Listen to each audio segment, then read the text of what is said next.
So talking about exalted and debilitated Saturn. Are we growing in compassion and sensitivity to others, or do we constantly battle and struggle and destroy our connections? More forgiveness or less forgiveness? These are some big themes of Saturn in your life.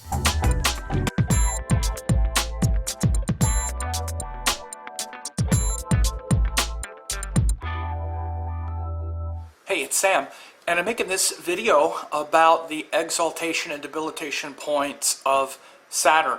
I recently did one about the exaltation and debilitation points of the Sun, and Saturn is opposite.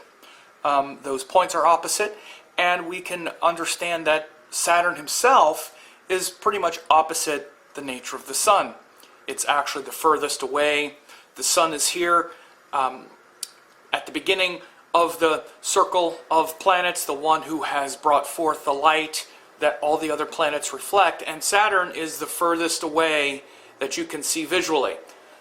And so his nature is completely opposite and furthest away from those qualities of the Sun, which includes the soul's energy, the soul's power, that individuality that wants to express itself externally in the world in a very strong form, and things like that. And that, as we said, the exaltation point of the Sun in Aries shows the need to really act impulsively and to trust our gut and instinct when it comes to the Sun areas of life. And those areas, again, include just saying, okay, this is what inspires me, I'm going for it.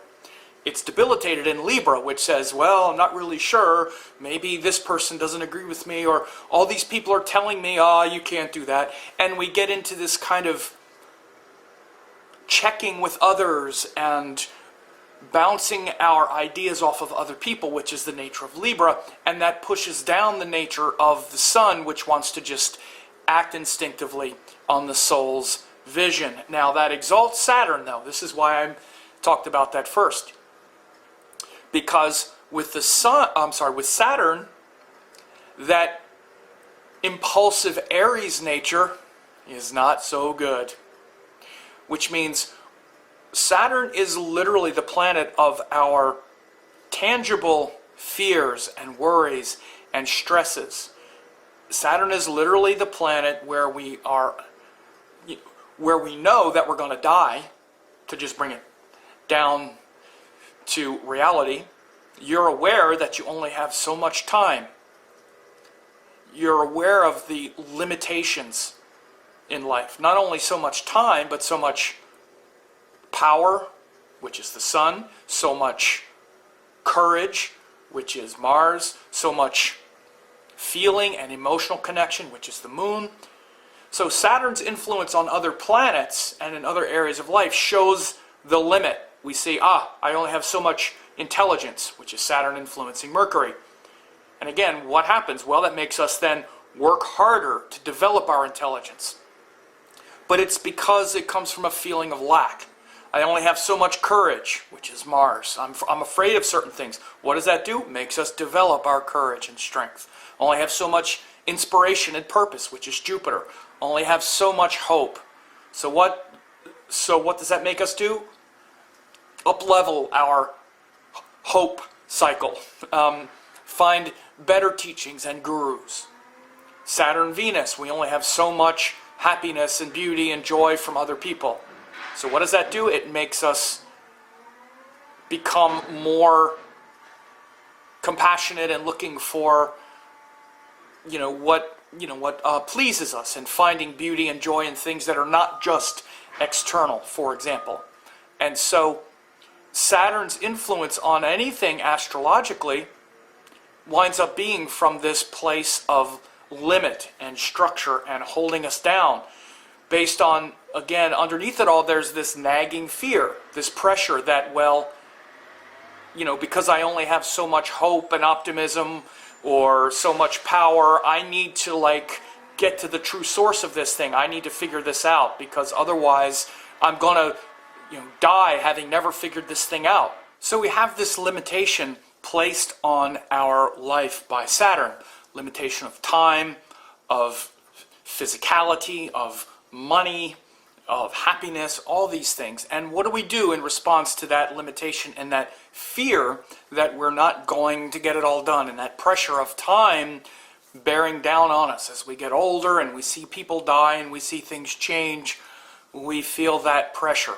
Well, the best thing we can do, as shown by the exaltation point in Libra, is connect with others, share with others, be compassionate, be sympathetic to other people's pain and struggle. These are the qualities of Libra, the highest qualities of Libra. And if you remember, the exaltation points bring out the highest part of the planet, and it shows the highest part of the sign as well, meaning that the real culmination of Libra energy, it comes from the culmination in the highest part of Saturn energy. The highest part of Saturn energy is making peace with all of the regrets of the past, the frustration, remembering all of the people and situations where we were hurt and abused and mistreated. This is what Saturn does. We remember the past and project it in the future with Saturn. Again, it's about time. Time means remembering all that stuff that happened to us and those people who mistreated us, because we have to be careful. They are dangerous. They might hurt us again, so we try to navigate all of that. When Saturn is powerful, we can forgive the mistakes of the past. One of the biggest Saturn lessons is forgiveness of past mistakes, forgiving others. And when we forgive others, then we can connect to a level of compassion for them for having done the mistakes against us that they perpetrated, and we can become very sensitive and see in their mistakes, and again, literally like the mistake to abuse us and mistreat us, and how that's a pattern that they have, and how they've created this mistrust and abuse, through like abusive situations in all areas of their life, and have real compassion for that internally. So this is how we can experience it. And then what this does for us, personally, is then allow us to connect with others after we've forgiven those who have hurt us and we've worked through that problem of time in the mind and the psychological weight of it to keep us bound to the past. We become very sensitive and of service to others, because then we have it, because then we have an immense sensitivity to others who have suffered, because we've all suffered.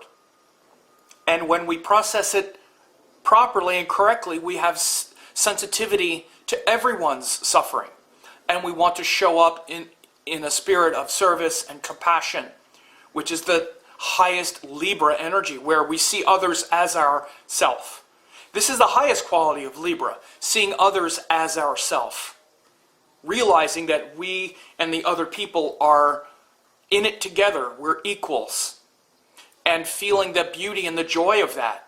Now, the negative quality of Libra, the lower quality of Libra, was brought out a lot by the things I said about the debilitation point of the sun, where we don't know ourselves, where it's not equal, not where we see ourselves and others as the same. So we see others, so we see our suffering as their suffering, or their suffering as our suffering. No, it's the negation of the self first, where we don't feel our own power. In fact, we feel our power is lessened and it comes from others, rather than seeing it as being equal. The real lesson of Libra is equality, not sacrifice, not humility, not humiliation or self-negation. No, it's about equality. It's the balance. And that balance has to happen every moment. With every individual person that you're with, which is the Libra lesson, you have to negotiate in every moment. It's not just like, okay, we've worked it out. No, you work it out every moment. Every moment. That's what a relationship is. Let's say a romantic one, or any kind of relationship, friendship. You're always having to adjust. The scales are always a little bit here and there. You put 2 pennies over here, then maybe you drop a marble over here to balance it. Maybe the marble was too heavy, then you put a quarter in.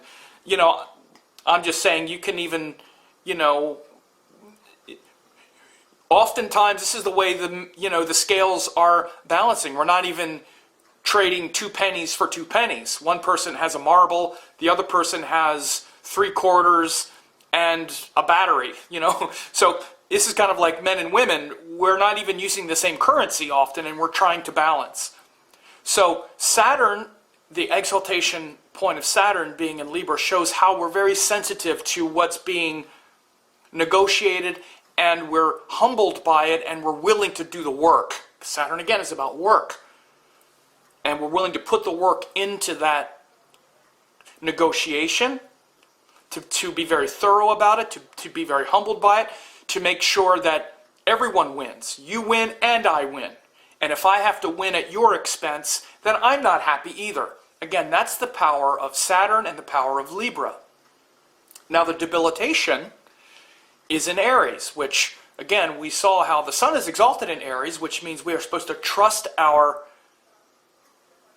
fiery, inspired course through life. We're supposed to trust it and act upon that without asking anybody's permission. But that energy debilitates Saturn. Why?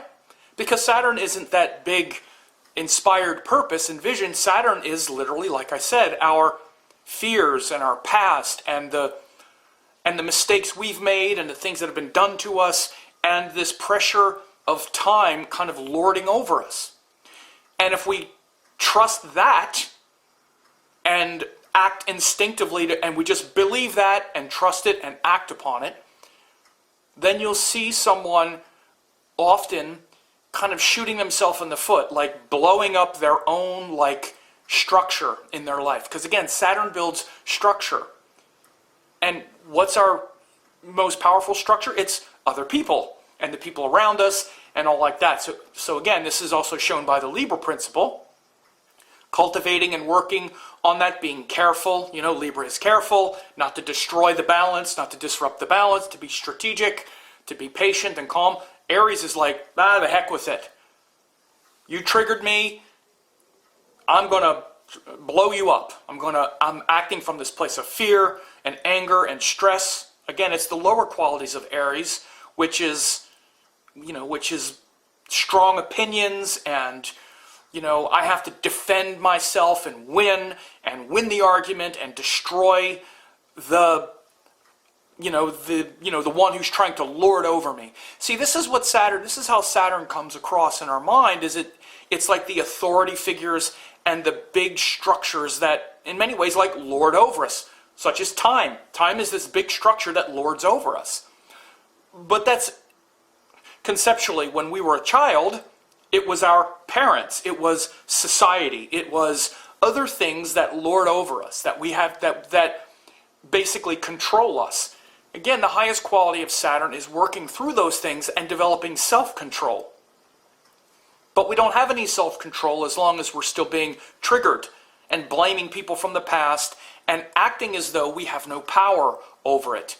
And again, that power comes through being compassionate, sensitive, forgiving others, connecting in the present moment to those around us, seeing our pain as others' pain, and being sensitive to life and other people. The opposite of that is the lower quality, which is you got to fight against it, you got to push against it, you got to struggle, you got to fight, and acting impulsively, getting triggered, having these tantrums and blow-ups and eruptions that are always undermining the structure in your life. And often it's the personal structure. It's the structure of the people around you. Just like we talked about with the Sun, when the Sun is debilitated and asking people's advice, is it okay if I shine brightly?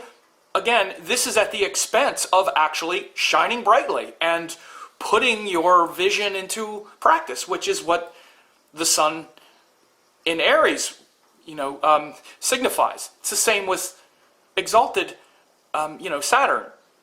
Instead of having that structure and that organization and that group of people that you support and that you're, that humbles you and that you're in reverence to, that very exalted possibility keeps getting destroyed, or it can be, as the Saturn in Aries starts having all these tantrums. Now again, I also want you to understand, as I said in the last video when I talked about the sun, these are archetypes. It doesn't even mean that the planets have to be there. When we examine the exalted and debilitated placements in those signs, we're talking about these principles as well. So a powerful Saturn is going to have a lot of those qualities of Saturn in Libra. So for example, of course, Saturn also rules Capricorn and Aquarius.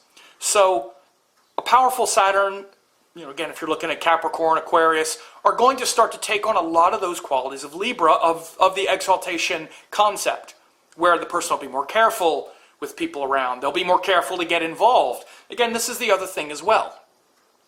They'll be slower to get involved. They'll hesitate and wait and say, oh, I'm not sure. And they'll have a reasonable way of balancing that. Before they get too involved too quickly, they'll try things out. This is what we need to be doing with Saturn energy and these deep involvements and commitments that we have. We need to be careful and approach it slowly. Again, in the debilitated sense, particularly things that are fiery like Aries, Leo, Sagittarius, even watery where it's kind of like emotional. For example, we get involved too quickly. Perhaps, especially if it's water signs, we are looking to heal our emotional pain too quickly by projecting all kinds of, so you're the great healer, so you're the one, oh yeah, so I have all these problems from the past and I've been, hurt, and then we kind of, sort of have those boundaries dissolved too quickly, we trust too quickly, and then the awareness comes at us again, and then we respond in this kind of triggered way based on our intimacy involvements and things like that. So if I talked about each element or each possibility, this could be 5 hours long. But I'm trying to give you ideas so that you can then basically apply them in different situations. So again, so the debilitated Saturn winds up undermining our connections, our intimacy, our the structure in our life, which could be monetary structure. Again, often the person, one of the things you'll often see when Saturn is either in a debilitated sign or in a difficulty is a person, for instance, has a hard time with money, like keeping structure. In fire and water signs, often, this is one of the things because Saturn gives the healthy structure and boundaries. Water sort of dissolves it. Fire kind of just can impulsively sort of blow it up. Again, not always, because you have to look at charts and you look at yogas and all that. It can also create a lot of success and a lot of other things too, but the person might not feel that way. Even if they have a lot of money, they might feel like they're always insecure and getting triggered very easily. And again, even if we're not acting upon it externally, there will be that idea in the mind that those who have hurt them or who might hurt them are enemies, and you have to fight against them because you got to be careful because they might get you. And this whole kind of vibration of being alarmed and in a state of, sort of on guard could be very possible, particularly with Saturn because it is the planet of our fears and that fear of death and all of that. And so when we act impulsively and instinctively on that, we can blow up a lot of structures and imagine a lot of enemies that don't exist. Imagine danger that isn't there. It's mainly a danger of the ego based on the past and stuff that we haven't resolved. And again, the other thing about Aries is we don't forgive very easily in Aries. So that whole thing I talked about with forgiveness, which is really the biggest healing quality of Saturn, is forgiveness. Forgiveness of those who we think have hurt us, who we blame for our weakness, who we think have held us back, held us back, whether it was the authority of the parents, the authority of the culture, even the authority of the religion or the teaching or the thing that we're always, you'll see people will have this almost sort of infantile need to destroy some structure in some way. And of course, this is when it's very badly developed. We have different, shades of gray within that, but that's in its most detrimental we have to always be fighting against the man or the authority. So notice these ideas with exalted and debilitated Saturn. And again, it doesn't have to be in those signs, but you will see how a powerful Saturn takes on more of those qualities of the exalted place as if it were Libra. And when Saturn is weak, it displays a lot of those qualities of it being in Aries, where we're dissolving structure, or blowing it up, or unable to move beyond the past. Maybe we're emotionally stuck in the past, or we just keep fighting against those things and not forgiving because of these hard, strong opinions and whatnot. So anyway, I hope this was helpful.